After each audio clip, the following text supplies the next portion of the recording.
Assalamualaikum warahmatullahi wabarakatuh. Sejarah tahun Hijriah. Sejak masa lalu, sebelum Islam datang, masyarakat Arab telah menggunakan kalender Komariah. Nama bulan-bulan yang dipakainya pun sudah seperti nama-nama bulan yang kita kenal sekarang ini. Mereka menetapkan 1 Muharram sebagai awal tahun, namun mereka belum mempunyai acuan tahun. Jadi mereka mengenal tanggal dan bulan, tetapi tidak ada angka tahunnya. Biasanya acuan tahun yang mereka gunakan adalah peristiwa besar yang terjadi ketika itu. Contohnya tahun gajah, karena tahun itu ada peristiwa besar, serangan pasukan gajah yang akan meruntuhkan Ka'bah yang dipimpin Raja Abraha dari Yaman. Ada tahun Fijar, karena tahun itu terjadi perang Fijar. Keadaan seperti ini terus berlangsung sampai masa Rasulullah dan Khalifah Abu Bakar As-Siddiq radhiyallahu an.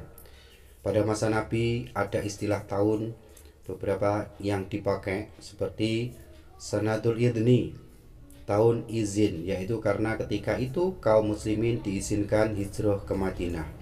Ada Sanatul Amri, tahun perintah, karena mereka mendapat perintah untuk memerangi orang musyrik.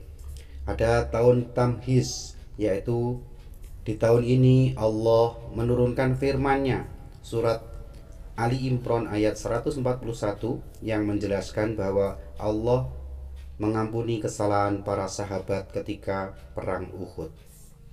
Ada tahun Zilzal, yaitu ujian berat. Ketika itu kaum muslimin mendapat berbagai cobaan ekonomi, keamanan, krisis pangan karena perang Khandaq, dan istilah-istilah tahun yang lain. Pada tahun ketiga Umar bin Khattab radhiyallahu an menjadi khalifah, Abu Musa al-Ash'ari yang pada waktu itu menjadi gubernur Basrah mengirimkan surat kepada Khalifah Umar bin Khattab. Dalam surat tersebut Abu Musa al-Ash'ari menuliskan, telah datang kepada kami beberapa surat dari Amirul Mukminin, sementara kami tidak tahu kapan harus menindaklanjutinya. Kami telah mempelajari satu surat yang ditulis pada bulan Sya'ban, tapi kami tidak tahu surat itu Sya'ban tahun ini ataukah Sya'ban tahun kemarin. Menanggapi surat dari Abu Musa al-Ash'ari radhiyallahu an tersebut, kemudian Khalifah Umar bin Khattab radhiyallahu an mengumpulkan para sahabat dan beliau berkata kepada mereka, tetapkanlah tahun untuk masyarakat yang bisa mereka jadikan acuan. Ada yang usul agar menggunakan tahun Romawi, tapi tidak disepakati karena tahun Romawi sudah terlalu tua, karena penghitungan tahun Romawi sudah dibuat sejak zaman Dzulqarnain.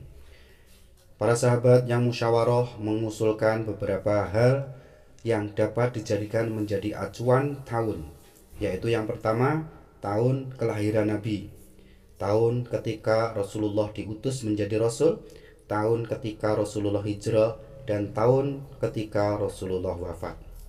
Dari keempat usulan tersebut, maka yang disepakati adalah tahun ketika Rasulullah hijrah ke Madinah. Karena hitungan tahun yang dipakai mengacu pada peristiwa hijrah, maka kalender ini dinamakan dengan kalender Hijriah.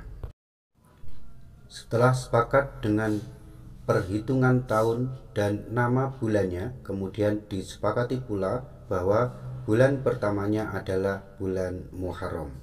Demikianlah sejarah awal mula kalender Hijriah.